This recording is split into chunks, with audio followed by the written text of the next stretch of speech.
a little bit about the My Social Security account. Okay. Once you are already receiving benefits, there's a couple of things you can do with a My Social Security account. Number one, you can request that benefit verification letter stating how much you get in benefits. You can also change your address or your telephone number. Okay. Now that's not available for SSI recipients, people who get supplemental security income, and that's because if you get SSI, the benefit amount is actually based on your living arrangements. If you're changing your address, it's likely your living arrangements are changing. It's going to kick you out. So you cannot, if you're getting SSI, you cannot change your address or phone number online with the My Social Security account. Okay. But you can get a benefit verification letter. You can also add or change your direct deposit. Okay. So those are the main things that you can do. Holy cow. So this is information that you really have to guard. Correct. And Because if somebody didn't guard this and there was a disreputable individual who got a hold of it, they could pretty much just sort of hijack your payments. well, let's talk about how to create an account. Okay. Because it's important that people know that there are levels of security that are built in to prevent just anybody from creating a My Social Security account for anybody else. Okay. So, first of all, you have to be at least 18. Okay. You have to have an email address. Okay. You have to have a valid mailing address, and and you have to have a Social Security number, obviously. Well, everybody has. Okay, so if you were to call our 800 number today, Tom, and you needed to get information about your 97-year-old mother, you wanted to get information about her record, we're not going to supply it to you because it's your mother's record. Right. I can't do that. You can't do that. So we would ask you, we would have you put your mother on the phone, and we would ask her name, her date of birth, her place of birth, her mother's maiden name, very private information, and that would be to verify who she is, who she says she is. Okay. Then she can give permission to talk to you about her record. Now, so when you're creating a My Social Security account, the first level of authentication is that we're going to ask you those same questions. Your name, date of birth, place of birth, mother's maiden name, things like that. Okay. Once you've answered those questions correctly, then we're going to ask you to answer a series of multiple choice questions. We have contracted with Experian, the credit reporting agency, to provide that second level of authentication. So you're going to be asked what are called out-of-wallet questions. So I don't understand. Well, the idea being, give me an example of an out-of-wallet question. The idea being, if you were to lose your wallet, somebody wouldn't know the answer to the questions. Versus they might know your date of birth, things like that. Because my driver's license might be there. Or correct. Like that. Okay, but so some of the questions might pertain to the make and model of your vehicle, the age of your home, where you have your most recent mortgage through, or where you have your most recent credit card. Holy cats! I'd have to think about these. Well, exactly, exactly. So it would be something that would be. I don't keep that stuff at the tip of my. Exactly, and there are people. I had a guy at the office say to me, when he was creating a Social Security account, they gave him a range. Is your house in this age range or this age range? And he picked the wrong age range. So he wasn't able to create an account. He was locked out for 24 hours, and then he was able to get on again the next day, and he got a new set of questions. Wow. So you answered the first level of authentication, name, date of birth, place of birth, and then you answered the second set of questions. Those out-of-wallet questions that hopefully only you, maybe a spouse, will know. Because we're trying to guarantee that only you have access to this very, very private and confidential information. Then you create a username and you create a password, and then you can access your My Social Security account. Now, I'm going to put you on the spot, Tom. Have you created a My Social Security account? No, I haven't. All right. That's why I had you on here, so that I'd be able to do this. Well, I'm going to tell you to go home and do your homework and create Okay. a My Social Security account. Do you know why? Because I won't be able to get any of my information. Well, it's because, do you remember when you used to get your Social Security statement in the mail? Yeah, Used to come in the mail a couple of months before Okay, your birthday yeah. every year? yeah. And you didn't have to do anything to get it? No, it just showed up. Just showed up in your It was mailbox? wonderful. Have you noticed that you haven't gotten it in the past couple of years? No, I really haven't. Okay, I haven't missed it. okay, well, you're not supposed to say that, okay? Because this is normally what happens. You're right, come to think of it, I haven't gotten in a couple of years. You're right, I haven't gotten it in a couple years. Very good. You know, I knew you guys were really, really busy, and certainly I didn't want to bother you. But well, actually, because of the budget, this was one of the areas that we decided not to, or that we decided to stop mailing out the Social Security statement automatically, knowing that there was another way to get it, and that is by going online and creating a My Social Security account. So How the long, only, wait a minute here. So, Okay. Okay, how long has my Social Security account been around? it has been around since at least, Gotta be at least a couple of years, huh? I believe, it's been at least a year, if not, gosh, I don't think it's been 2 years yet, but maybe, I'm Okay, sorry, I don't okay. know. But it's a relatively short period. Oh, of yes, time, it's, yeah. right, I'm thinking it was May, it could have been May of 2013, but it could have been May of 2012, I think actually. when I've gone on your website, Yeah. you know, on your just socialsecurity.gov, Right. okay, website, I've actually seen they got a big button there Right. for you to click, My Social Security. Exactly. Okay. So, everybody who's watching today, if you are not getting benefits, I want you to go online and create a My Social Security account. Okay. Because I want you to have access to your Social Security statement, because we are not gonna mail it anymore. Okay. You now have it's And now you're not available gonna email online. this to us, basically I have to look for this That now. is right, and it's not ideal, I mean, it was nice. Is this, am I gonna have to remember another password? Yeah, you have to create a username and password. You know, I know, it is You know, problematic. I would show the audience, but it might be a little bit too forward. But I have tattoos all down my leg with my different passwords on them. It can be And you know, overwhelming at times, but the nice thing is if you forget your username or password, you are going to be able to reset it yourself. So, for example. yeah, but I'm gonna have to remember those darn questions then. Well, these are different questions. These are different questions. Once you create a username and password, if Okay. you forget them, then there's other questions that you can answer to, so that you're able to create a new username and password. For example, they're much easier. What was the color of your first car? What's your father's middle name? Primer gray. Right. What was the name of your elementary school? Holy So, Yeah. so you'll be able to reset your username or password answering those types of questions. Okay. So, a little again, bit easier It definitely easier. than where I was born. I mean, who knows? I have to go home and ask. Right. So, once you create a username and password. Is that the birthplace that appears on your birth certificate, I would guess? Yes, but depending on, it could say Hamilton County instead of Cincinnati. Okay. But And if I say Cincinnati and it's Hamilton County, I'm up the creek. I don't know if that's true. It may Okay. not, I don't know. Okay, I'm gonna do this tomorrow. Okay. You'll probably be getting a call Well, from me. good. Call And from me. there will be people who have trouble. There will be people who have trouble answering I the see questions. that, I see that in my future. Okay, so what happens? What are your options? First of all, you have 3 strikes and you're out. You try tomorrow, you don't answer the questions correctly, you're locked out for 24 hours. You Okay, try again, you still don't answer the questions correctly, you're locked out again. Once you're locked out 3 times, the only way to create an account is to actually come into the local office, and we're gonna ask to see your ID to prove who you are, who you say you are.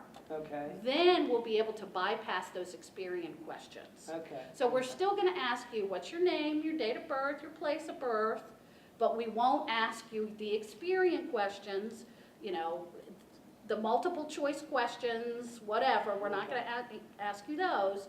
We're gonna then send you an email, because you provided us with a valid email address, with the instructions for how to create a username and password.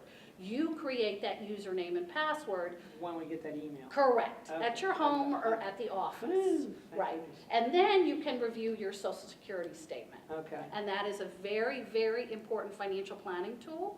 And I guess I should be reviewing that, making sure that's correct. You should. At least once a year, You right? absolutely, you took the words right out of my mouth. And the reason for that is because we are going to ultimately pay you benefits based on the earnings that are posted.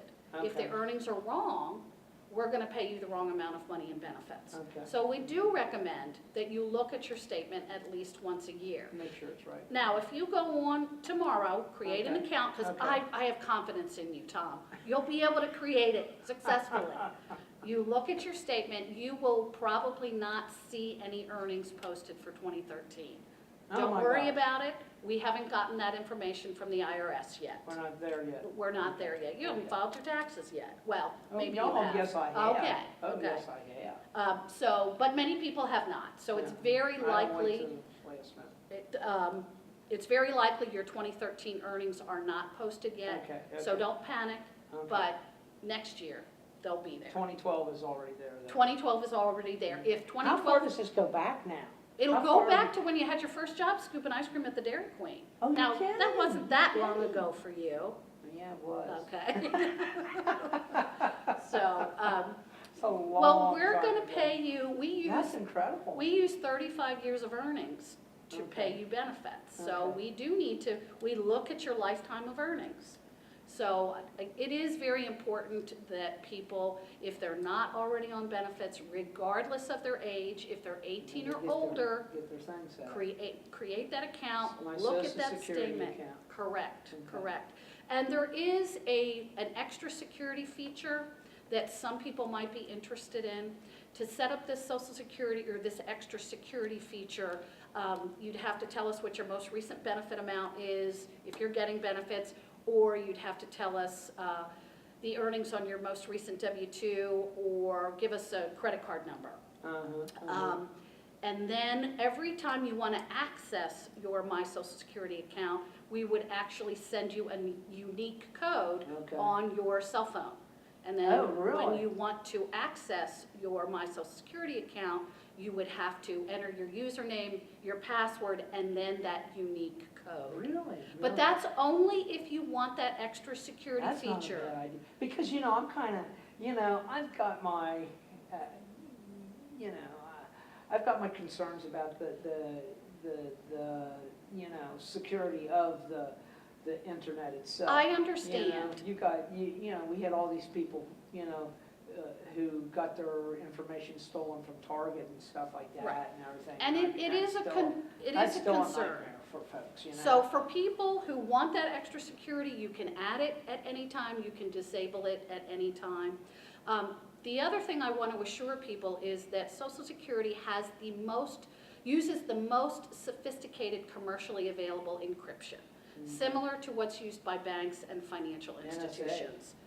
So I probably should have mentioned that. when you're inputting your private confidential information, it is encrypted. And if I got questions, I can call the NSA. Probably not. But I do recommend to all of your folks, 18 and older, that they create that My Social Security Okay. account. And come October 1st, we are no longer going to be issuing benefit verification letters, so out of the local field office. So anybody who needs a benefit verification letter, Oh, you're gonna make them sit on that at 1-800 number, aren't you? well, they can call it, that's one way, but, no, You'll get them to the internet one way or the other. Yes, you will.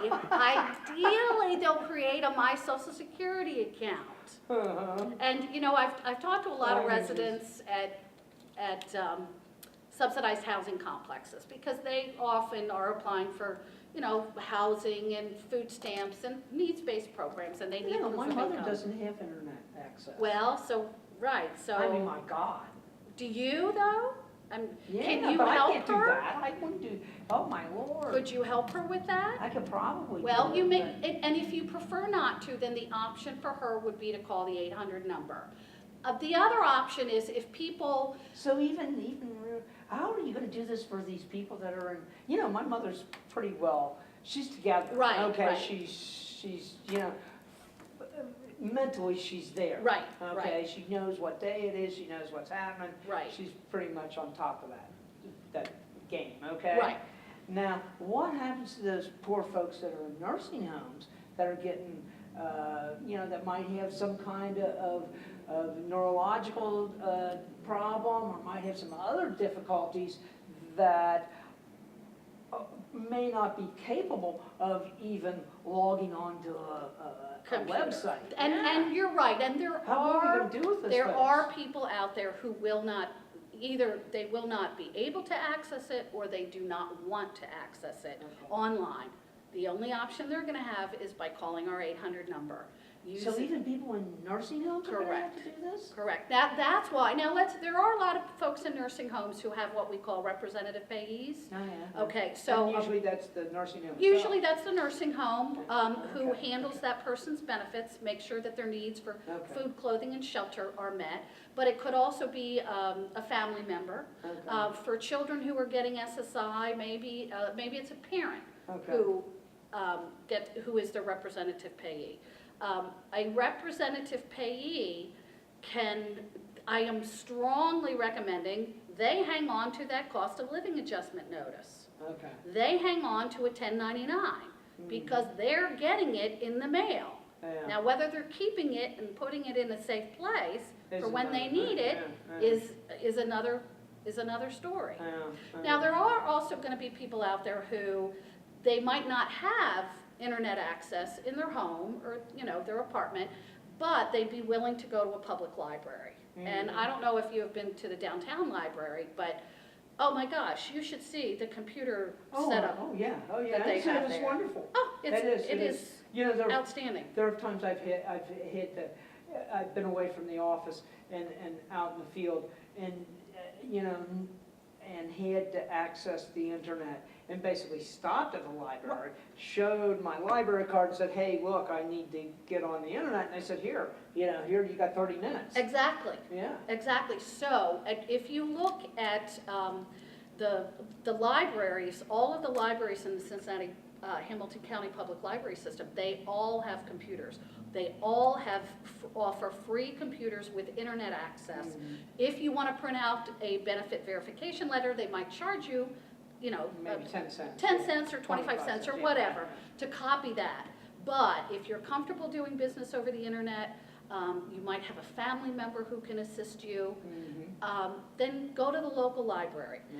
But just be careful who you are providing your information to, because unfortunately, what happens now is we have had instances where people have come into the office, they've gotten a letter from us basically saying, thank you for creating a My Social Security account. Oh, right.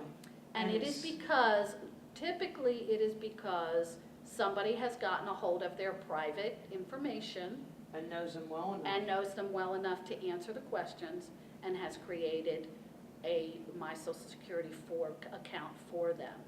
For some people, the purpose is to redirect their Social Security check. Wow. So just be very, very careful who you give this So private is something that information. you have to be, you have to really keep this under lock and key. You do, you Yeah, do, yeah. because it is very, especially people who are getting benefits, you do not want anybody redirecting your check. And, I mean, I know that it's horrible to think that I would have a grandchild, for example, Yeah. who would take advantage of me, but unfortunately, and I'm not old enough to have a grandchild. No, you're not who there would- yet. Well, I'm old enough to have a grandchild, but not one to take advantage of me. So, it does happen, unfortunately, it does happen. So that's. terrible. That's worse than the guy who waits till that they used to, remember there used to be the people who would follow the mailman around. Right.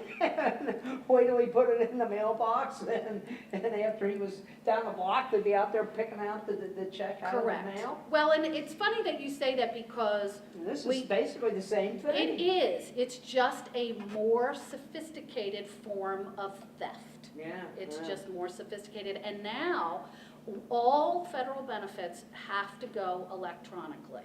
So you are required So to you have don't direct get, deposit. You can't get any. You have to have that bank account. Any Or new can't beneficiaries. Can't you get the card too? You can get what's called a Direct Express card, which Okay, is a debit MasterCard. Yeah. Is there a fee with that? The problem is you can be nickeled and dimed to death with fees if you are not If you're not careful. careful, you have to ask. If you are not careful. Yeah, because I know some people who've been kind of nicked. Some people really like the Direct Express card. I happen to think that there are better alternatives out there. One of them is called the Electronic Transfer Account. These are low-cost accounts available for federal benefits at local banks. Also, we are fortunate enough in the Cincinnati area to have something called Bank on Cincinnati. You know, this is another show. Right, exactly. It truly is. It truly is.